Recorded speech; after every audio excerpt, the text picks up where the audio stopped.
Welcome to Resourced and Resourceful Leadership, a podcast for people who care about the world and their impact in it.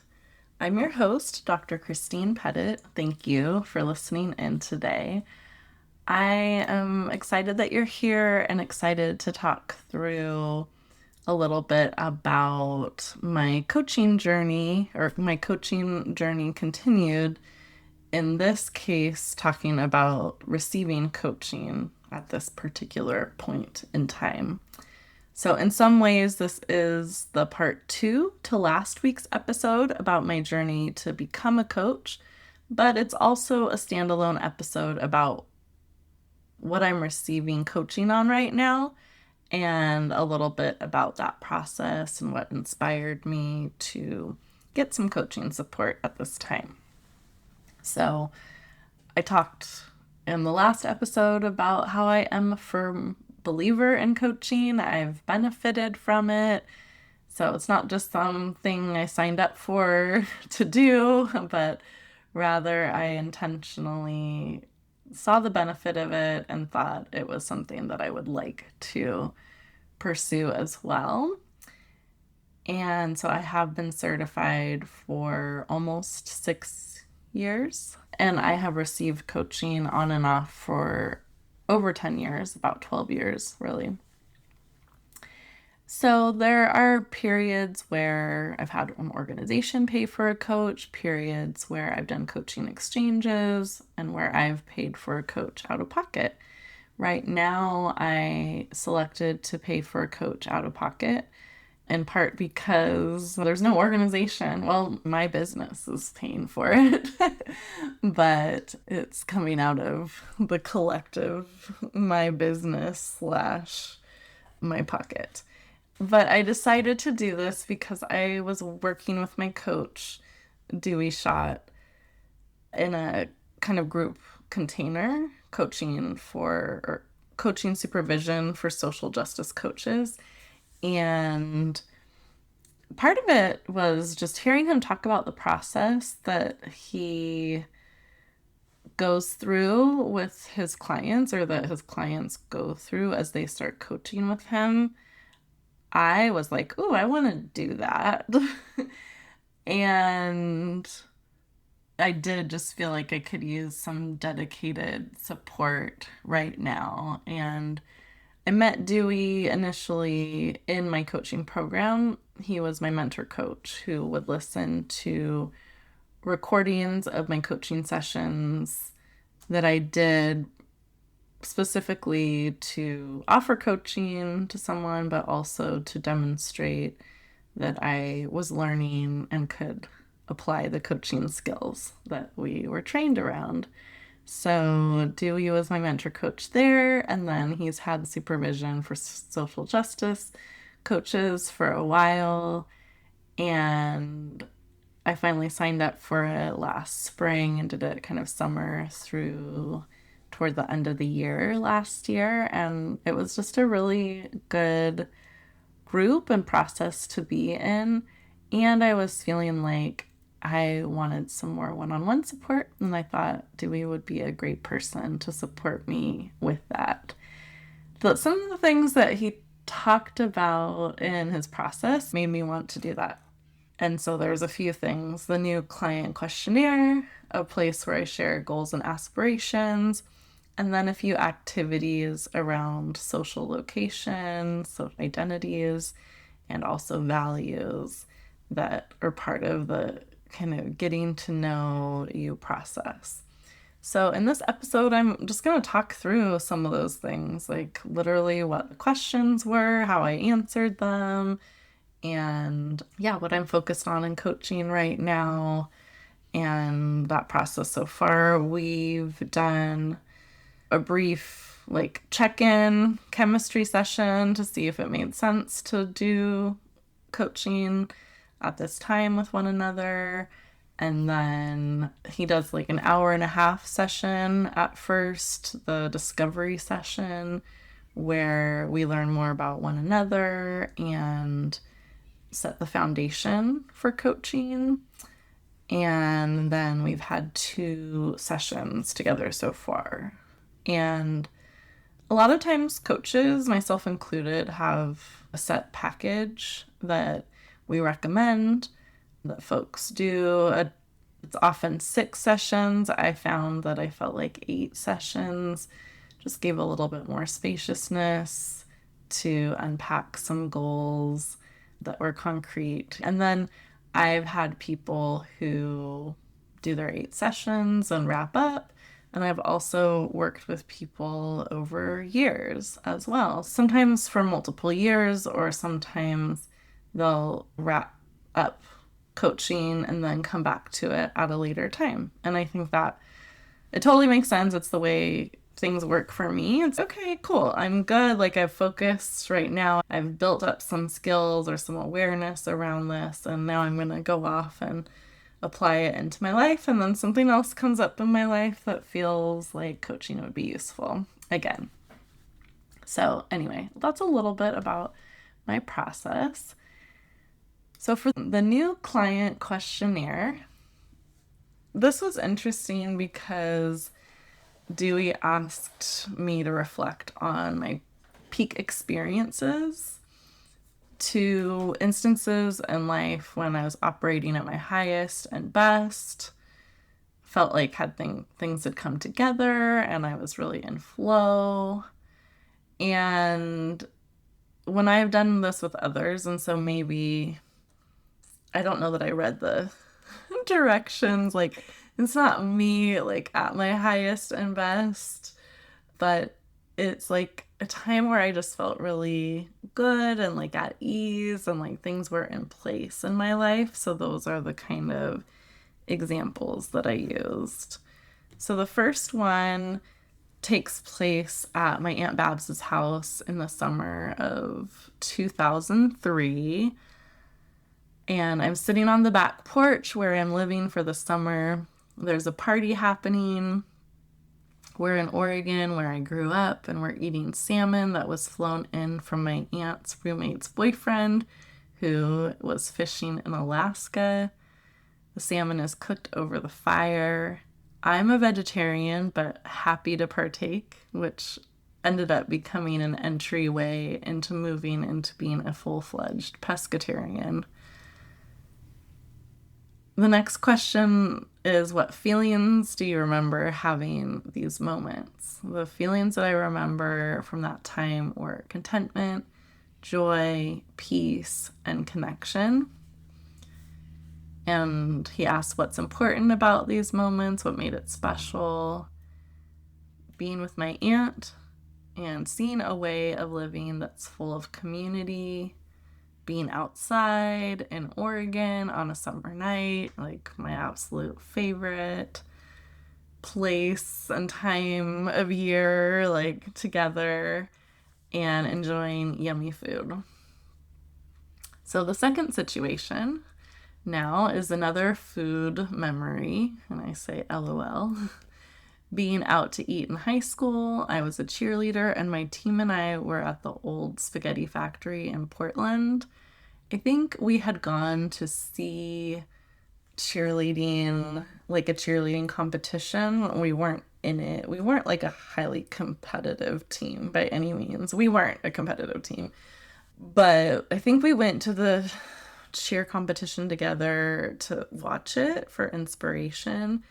And then we went to the old spaghetti factory, which was like a fancy place for me at that time in my life, and I'm guessing for many of us. The food was delicious. I enjoyed the company, and I remember saying, like sighing, oh, I love food out loud. And it was a funny and perhaps radical statement for a cheerleader. What feelings do I remember having during these moments? Joy, amusement, and connection. And what was important to me about this moment, or what made it special? Being part of a team, being a leader in a team, enjoying food, laughing. I was totally serious, but also feeling humorous. I was probably also somewhat aware of the baggage that I was supposed to feel around food, but I really didn't, just because I was thin genetically, or yeah, that was my experience. Wasn't having to worry about my weight or think about it. Then I put this long note here. I wrote, I'm feeling some self-judgment about these memories being the ones I'm sharing. I feel like I should be naming things that have to do with activism and work. As I type, I'm coming back to another peak experience memory of being done with a union organizing drive and celebrating with my fellow organizers in the parking lot. We passed around a bottle of champagne and shared our favorite memories from the campaign. This is actually very similar in terms of what made it special, the one with the example with the cheer team, but instead of bonding with the cheer team, I was celebrating a hard-fought campaign with colleagues / fellow organizers. I was also a leader in this scenario, and there was also consumption involved, so some parallels. And I go on to say, and then what about peak experience as a mom? Each day is full of hills and valleys, just paying attention to the shoulds. Some days I am driving and have a feeling of happiness and contentment about my life. I experienced this yesterday, and it's a fantastic feeling. I used to catch myself while driving down the freeway in LA and marvel at how I really had a life here. Okay, that's way more than you asked for. So, some peak memories or like some peak experiences, as well as some reflection and some shoulds. Now, the next section of questions is make values your guide. What are your strengths, or what do you appreciate about yourself? And I said, I'm kind and care about people. I see how we are all connected. I believe people's experiences, even when they are outside of my own. I get stuff done. I love to learn. I am intentional in many aspects of my life. I like to take on big goals. How would you describe yourself when you're at your best? I wrote, I live into the strengths mentioned above. I am mindful, calm, and patient with myself and those I care about. I am clear and courageous when needed. What are the guiding principles of your life? Being an active participant. Recognizing where I have choice and take action in alignment with my values and where I want to go. The serenity prayer, accepting the things I cannot change, courage to change the things I can, wisdom to know the difference. And I believe in human dignity. I believe in change, that people can change, societies can change. The next question is, what aspects of your cultural identities are important to you? This can relate to race, gender, spirituality, sexual orientation, economic status, immigration status, etc., and what makes them important to you. So with this answer, I also, it's in 4 chunks. Growing up in Oregon, that I moved to LA when I was 20, that I moved to Long Beach when I was 29, and now, like present day, still in Long Beach, mom of a 9-year-old. So each chunk related to my cultural identity is also through the lens of someone who has moved. So for the first one, grew up in Oregon. I love nature. I grew up not really understanding race. White girl, low to middle class, military family, but not ultra conservative. No college. Lots of trauma, addiction, abuse in my family. Mental health challenges. Parents divorced when I was young, lived with my dad and stepmom for most of my childhood, visited my mom. Raised Catholic, and also went to several Christian churches and camps because of my mom. Cheerleader who identified as a feminist. Most aware of my identity and experiences as a girl, as well as being lower class and having a mom who was mentally ill. One of 4 daughters, sister. My sisters are technically half sisters, but we were raised together and don't really make that distinction. So the next part that I talk about is moving to LA when I was 20. I was supposed to be on a 9-month student exchange, but never went back. I loved and still love sunshine and diversity. I learned about my social location and systems of oppression. I became an activist, anti-war, and intersectional feminism in particular. I decided to get my PhD in sociology, and then in graduate school became a union organizer and leader. Next, I moved to Long Beach in 2008 at 29, and there my identity is transitioned more from union organizer to eventually to community organizer, though there was overlap. Then nonprofit founder and leader.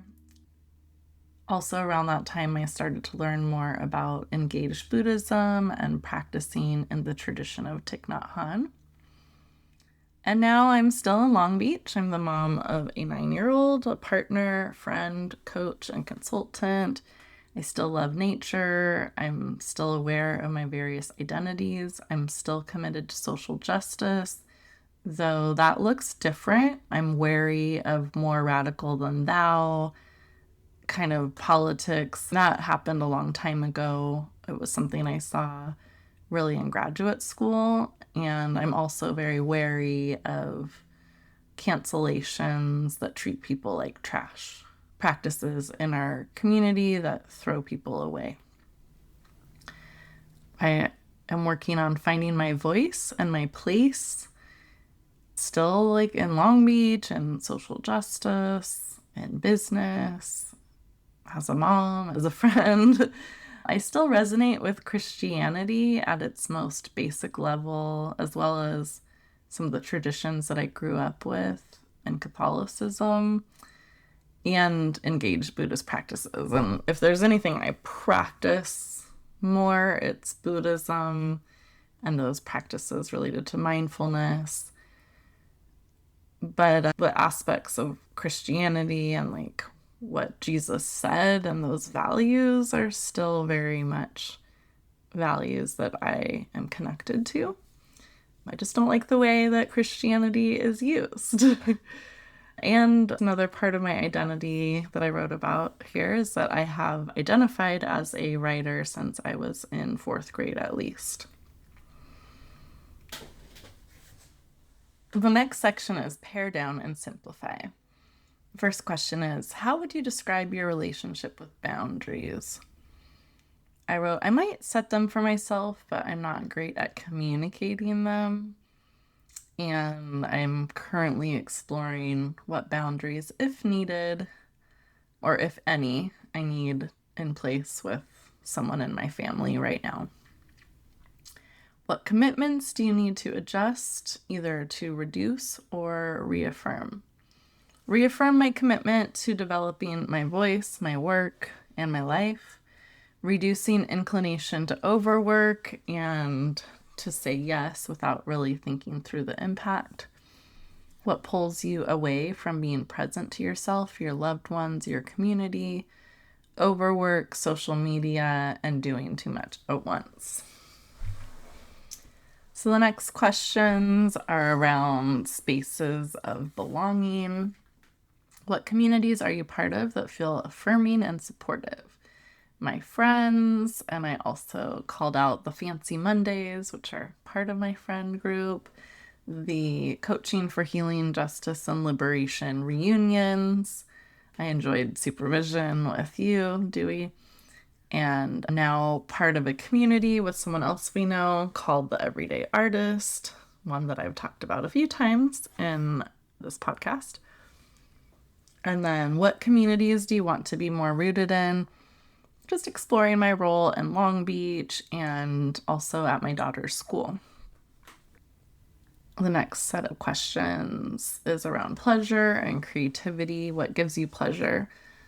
Meeting my workout and podcast goals, feeling proud of my work. Example, a particularly inspiring or transformative coaching call, a facilitation that goes really well and I get good feedback, enjoying a good meal, especially with friends, can be on my own or with my partner and daughter, being in water, time in nature, overindulging in chocolate and sweets, working on this.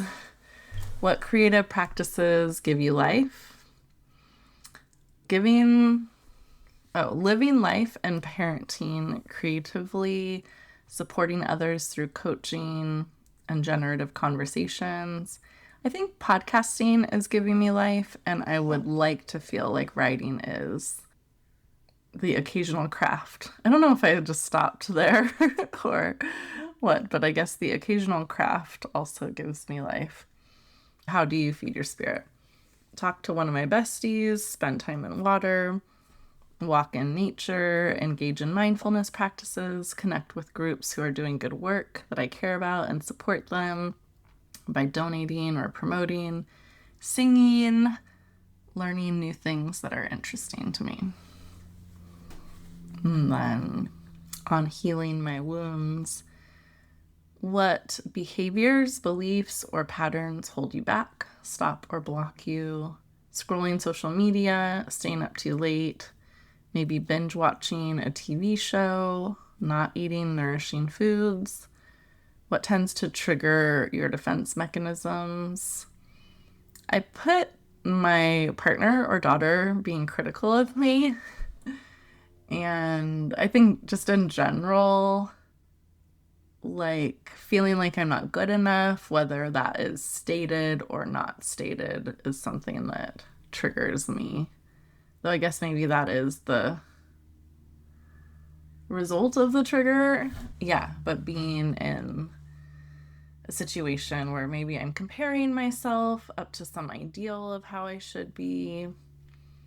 And that can be really hard, as well as when I feel like I'm receiving critical feedback from people. I think another thing that triggers defense mechanisms like fight or flight is when I feel like I'm taking in all the bad news that I believe I need to be aware of and stay connected to, but if I'm taking it in like a passive and overwhelming way, then it's a cue to reset. I didn't say all of that, but that just occurred to me. Is there anything about your physical or emotional well-being that you want me to know about? And I said, I'm generally okay. Occasionally I get into a funk or struggle with depression and anxiety, but it's pretty manageable. I am working on feeding myself nourishing foods more regularly and not overindulging in sweets. Still working on this. Granted, I filled this out about less than 2 months ago. But I have been generally okay this year. But my energy ebbs and flows. I think there's questions about if it's okay to be okay given the state of the world and just taking everything in. Those things weigh on me. The kind of maybe learned or biological components of my mental health, as well as just the world that we're living in, the air that we're breathing. What would be, so goals and aspirations. What would you like to create or accomplish in the next 4 to 6 months? I said to hone my trust in myself, my work, and my business, to feel excited about the work that I do, and to understand and transform blocks to this, to rethink aspects of my work and business that feel especially hard or sluggish, to set myself up for more space to continue to develop my ideas around the podcast, writing, and developing groups and or courses. What would be the best possible outcome of our work together? To develop my work in alignment with my values and energy, to develop work that is supportive and wanted by others, and that sustains the life that I want to have, especially in continuing to have lots of space for my daughter, and that supports my well-being so I can show up for her and my partner with love and patience. And so I can show up for the other people in my life, and I write about that later in my goals and aspirations. And another thing, And then what 3 steps could you immediately take that would make the biggest difference in your current situation?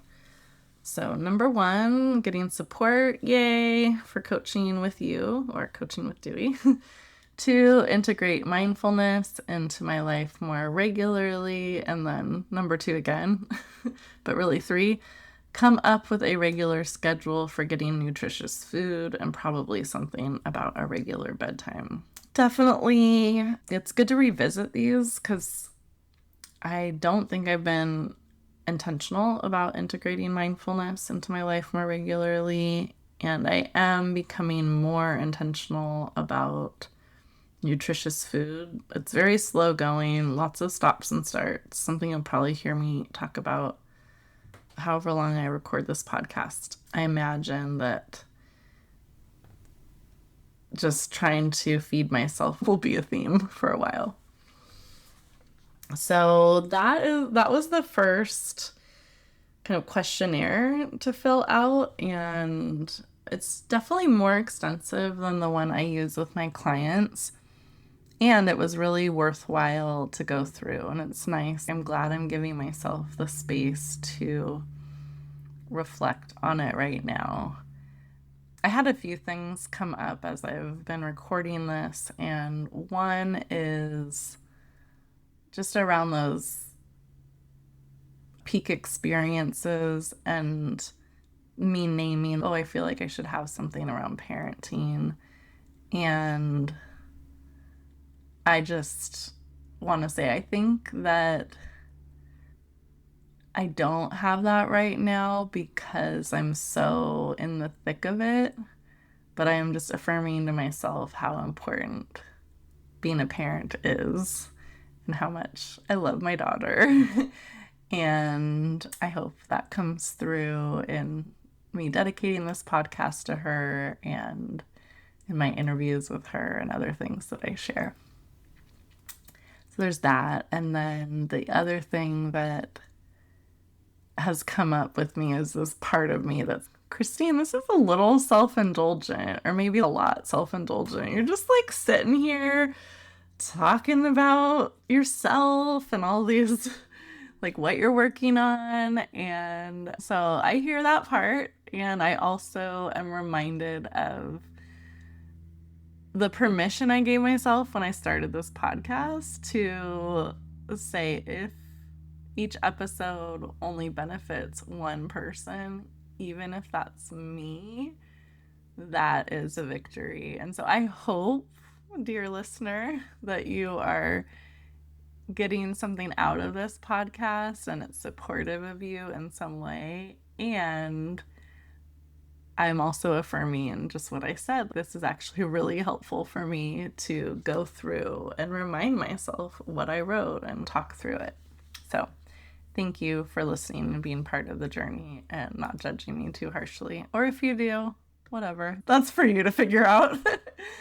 Okay, so on to the next worksheet. This one's a lot shorter, but still meaty. So goals and aspiration. So the grounding. What is the theme of this period that conveys how you want to feel? I want to feel momentum, practice, and rhythm. So I think like practice feels a little bit more like stops and starts. Rhythm and momentum kind of go together, like getting into a rhythm, cultivating momentum.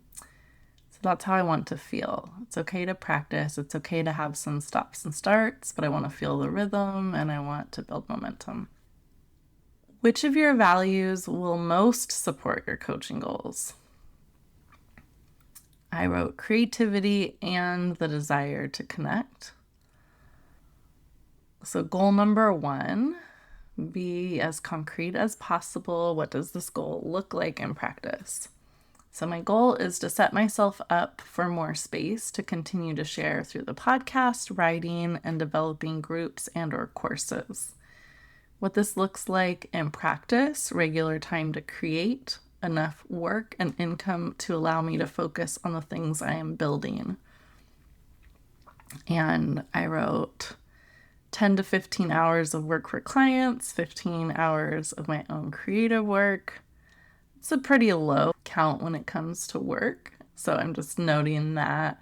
But there's a lot of other things in my life that are taking up time and space, the time to take care of myself, time to do things related to my household and family and all the administrative stuff as well of life and work. So those are just like ideal goals, but a lot of times I work way more than that, and I'm definitely getting less in my own creative work right now. And so I am just naming that I want to balance that out a little bit more. Yeah.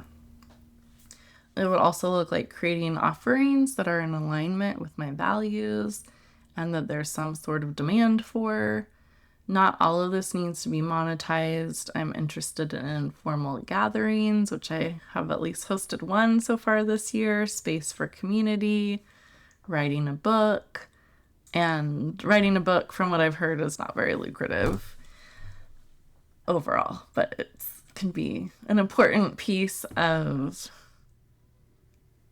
sharing the things that matter to you and connecting with others. So I like that. So the big why, what's the inspiring reason that this goal matters to you? I want to inspire others to do what they can where they are, to connect with folks who care about making the world a better place, to help people tap into their resourcefulness and be resourceful in their lives, families, and communities, to have the kind of life that I want, spacious enough to have time with my daughter, partner, and friends, to visit my family in Oregon, and to take time off to care for my aunt, dad, or stepmom when the time comes. And I could say, and all of those folks, but just to be able to be present with my family in Oregon as needed, to have enough time to cover the basics, to have enough money to cover the basics and enjoy life beyond that, to donate to causes I care about, to travel, to have free time to show up for people and causes I care about. So that's the big why. And what would this feel like? It would feel like less worry, less clutter, material and mental, and more freedom. I think there's more that I could do there. Like it says, imagine you've achieved this goal. What do you notice? What has changed? How do you feel? What are you doing differently? So maybe I was losing steam at that point. I feel like I could have written more, but I focused really on more like what I notice. Less worry, less clutter, more freedom. And then allies and supporters. What are the people, communities, practices, tools, accountability structures, or anything else that will support you? Coaching, talking with my friends, and I list several of them out. Physical activity. I've been swimming regularly, have a personal trainer that I work with once a week. My podcast once a week is a supportive resource for me right now. It's feeling generative. My calendar helps me. Flow Club. I've talked a little bit about this, but it's a body doubling, like co-working online community that I've been part of. And it's been really helpful when I feel like I need that motivation and accountability to get stuff done. I'll put a link to that in the show notes if I remember. I'll do my promo link. If anyone's interested, I think it's really helpful, especially for those of us who are like working from home, may or may not be neurodivergent or neurospicy, and could just use that extra accountability. The Everyday Artist community has been supportive to me. My inner wise self, of course, nature, massage, and I put in parentheses, need to set regular appointments. And I have done that. That was my coaching homework. And I did it. The Coaching for Healing, Justice, and Liberation community, my network, mindfulness practices. I'm also part of a community called the Regenerative Business Ecosystem with Sam Garcia, and I didn't list that, but it's supportive of me. And I think with that and the Coaching for Healing, Justice, and Liberation community, there are places to interact online. And I'd like to be a little bit more intentional about engaging there and not just lurking. But there's a lot, so I also give myself grace. But I spend a lot of time, more time than I would like, scrolling on social media. So I'm like, can I just take 5 minutes of that time to head on over there and be intentional? I think that would be good. There are places, this is a little bit of a tangent, but places where I think if I was more intentional, LinkedIn and in these networks, that it would have a big impact and be supportive for me. And then there's some reflection space, and I just wrote deep breaths. Deep breaths are helpful. And then for goal number 2, it's to hone my trust in myself, my work, and my business. In practice, this looks like continuing to show up imperfectly and getting support. It means being in more regular communication with my inner wise self and the spirit of my business. It would look like feeling more confident and having less self-doubt. My big why for this one is I believe the world is a better place when we all put our piece in. That includes me. I made a commitment to myself to believe my writing matters and to act accordingly. The same goes for my words and work. When I embody this, others may feel freer to do the same. I can inspire others to put their piece in, and some may be inspired by what I've learned or do. My example or work may improve the lives of others and contribute to less suffering, more peace, joy, justice, and well-being in the world. And also the reciprocal nature of this, which I don't name here, but I very much see it as enriching myself too, like building connections. Like I think inspiration flows in multiple directions, and I can be inspired and bring more peace and joy and justice and well-being into my life as well. But I value that and playing a role in others' lives as well. Describe what success would look and feel like. My head will feel lighter. My heart will feel more open. I will feel less of a need to hedge my words. I will be sharing my work and offerings more often. And I listed the same kind of allies and supporters, and in the reflection, I said, still breathing.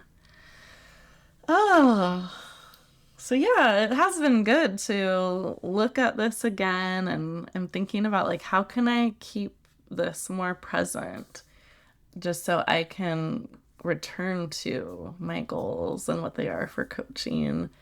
I think that would be really helpful for me. So the other things that Dewey, like activities that I've done kind of as part of this with Dewey, and then there's the coaching, but this is all kind of setting up, like setting the coaching container, really getting clear on goals and getting to know one another. And so something cool that Dewey shared that I actually didn't do. So this also just shows I'm not the perfect coaching client, but somehow I missed this. So I just did it for myself now.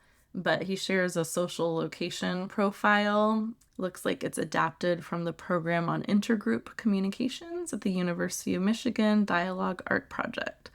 But it has categories of social identity, and then you write your group membership in those categories.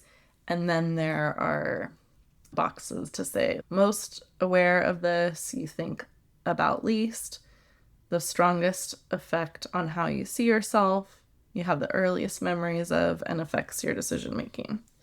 So I put for gender, I'm a woman, cis woman, for sex, female, race, white, ethnicity, English, French, question mark, Oregonian, I should say, sexual orientation, attractionality, straight. I feel like queering straightness in some way, which maybe that's just queer. I don't know. That's not my identity though. Religion, spirituality, faith, meaning, raised Catholic, kind of these strains of different types of Christianity, particularly like Quaker and community churches, and then now most concretely connected to Buddhist practices. Social class, lower and middle class when I was growing up. Upper middle class now. I think I need to actually look at where I fit in the income brackets. I don't know, but I'll say I feel like upper middle class. Might be, yeah, there's a range. I know I'm not upper class. I know I'm not the 1%, but yeah, I don't know if I'm solidly middle class right now or what. So I need to look that up. Age 46, disability, bodied, nations of origin and or citizenship, U.S., tribal or indigenous affiliation, none, body size type. So grew up small, skinny, now I would say mid-sized, gaining weight, perimenopause, not loving it. And additional group memberships that are important, being a mother and a parent, being a business owner. Those are some of the ones that I said. So then I went through and checked, like, what am I most aware of? Being a woman, being white, my social class, my age,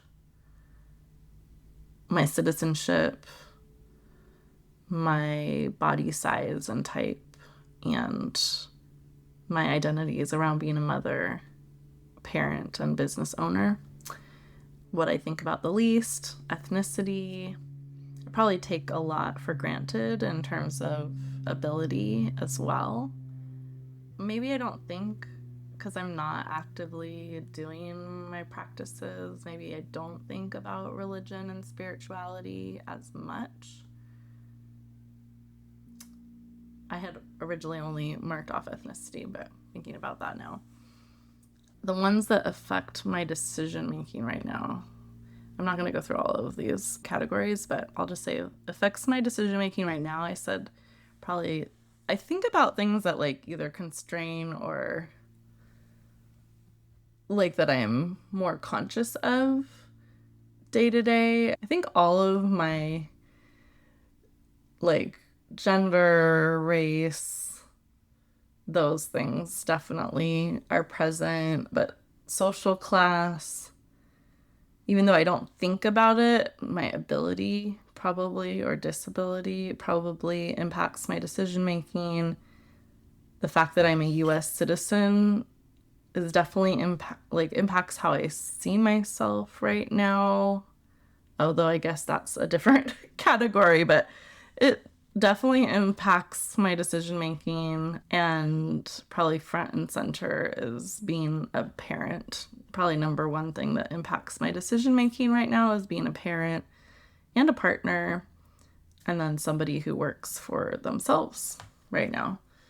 I thought that was interesting to go through. It also has, like I said, the other categories of how you see yourself and where you have the earliest memories of. And mine are definitely around gender, religion, for like earliest memories, gender, religion, class, and age. And maybe to some extent, body size and type. Growing up girl and all. So that was really interesting to do just now, but how we used it in the session is an opportunity also to get to know Dewey and the social locations that he occupies as well, or embodies, or is connected to. Lots of words there. And then Another really cool thing that Dewey did was in reading my intake forms, came up with words that he heard that connected to, like, basically making guesses about things, what I value and my values. And he wrote down all these words in the list, and then we talked about if they resonated or not.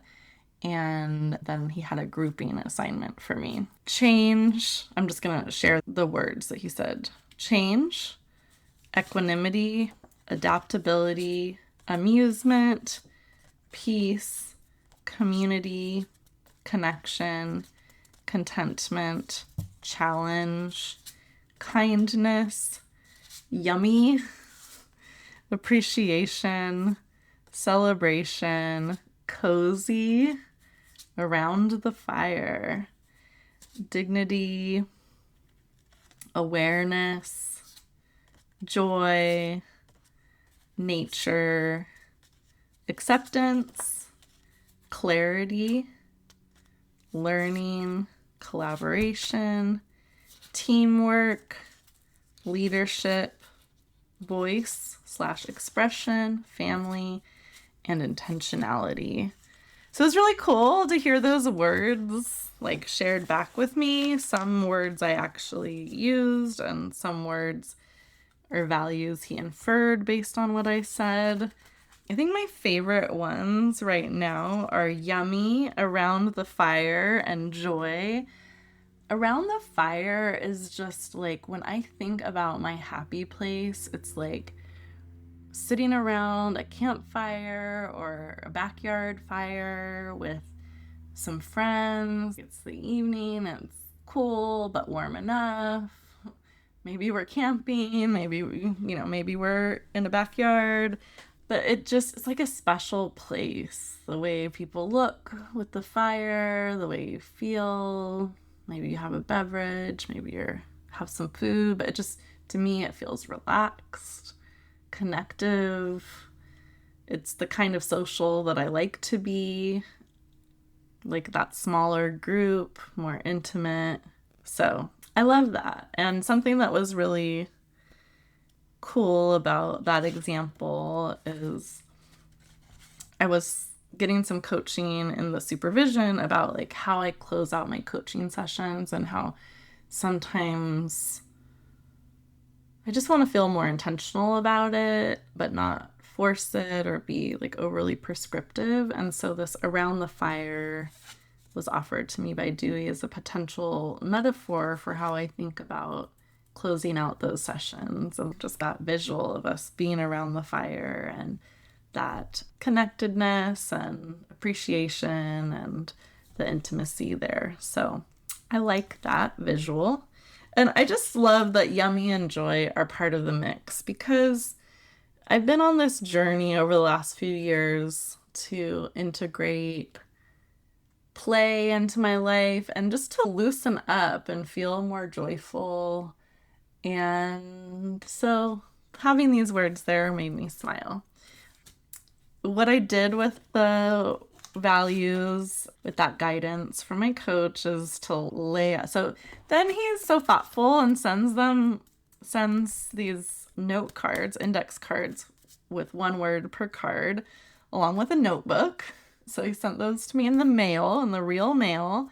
And then I have the note cards now, and part of the activity was then to spread out the words on the floor or table or whatever, and then group them together and come up with these groups. So I did that. I want to do it again, because one thing that I've been wanting to do is, just like I do for organizations, help to pull out what their values are. I want to do that for myself and my business and be able to articulate those clearly. So I'm really appreciating this.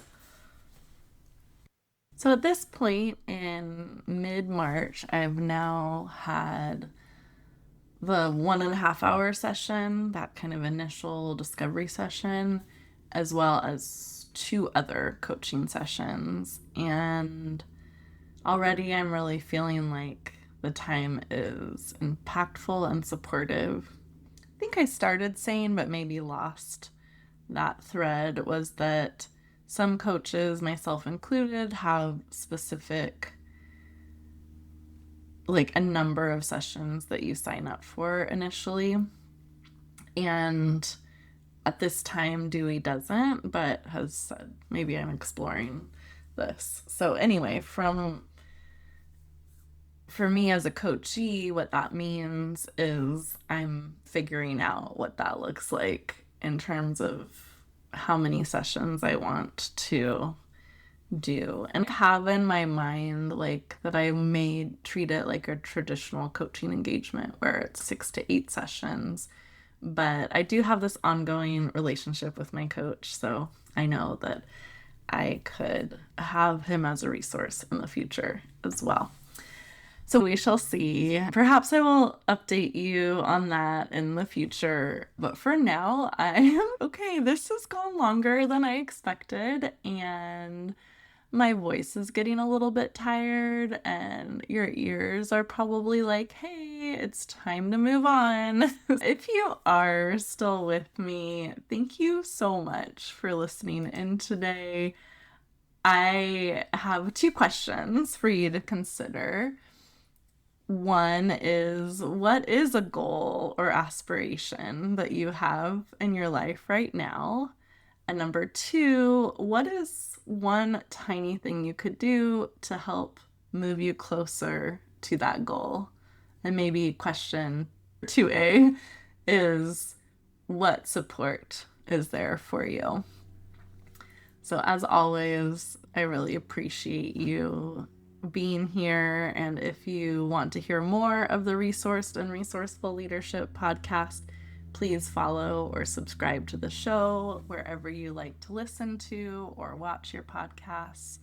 To support the show, please leave a 5-star review and share the show with a few people who you think would appreciate it. And please check out the link to SpeakPipe in the show notes. I'd love it if you left me a message about what stood out to you or topics that you'd like me to cover in the future. I'd love to hear the answers to your questions. What's a goal that you have, and what's a tiny movement you could make towards it, or support that you could get around that. Thanks again, and take good care.